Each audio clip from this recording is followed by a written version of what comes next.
respectée dans la formulation telle qu'elle a été adoptée par le Sénat. Visiblement, elle posait un problème aux députés de l'Assemblée nationale. Non, la formulation telle qu'elle a été... La formulation, d'abord, ce qu'il faut retenir, c'est que l'Assemblée nationale ne doit pas, comme ça, gober toute formulation venue du Sénat.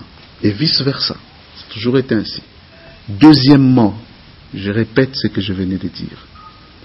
Dans la formule du Sénat, il est dit que tout se fait en respectant les délais constitutionnels.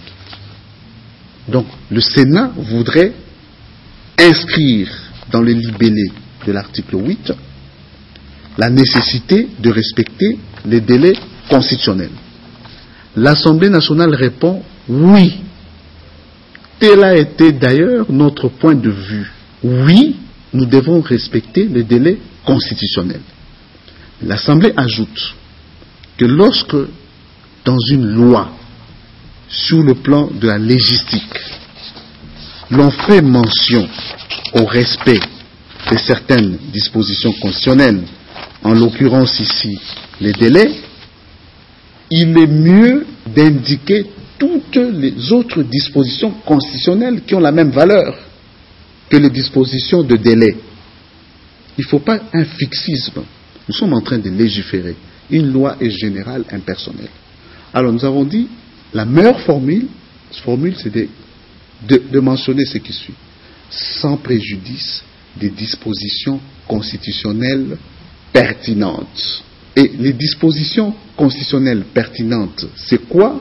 C'est notamment les délais prescrits par la Constitution et d'autres questions.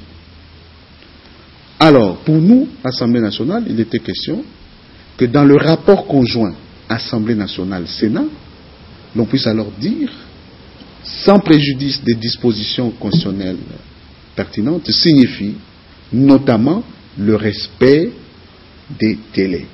Mais puisque certains risquent de se cabrer par rapport à leur libellé, nous avons dit, répondons carrément à la demande initiale. C'était celle de biffer cet article, parce que finalement, ça nous permet d'être tranquilles et tout le monde de comprendre que la Constitution doit être respectée en toutes ses dispositions.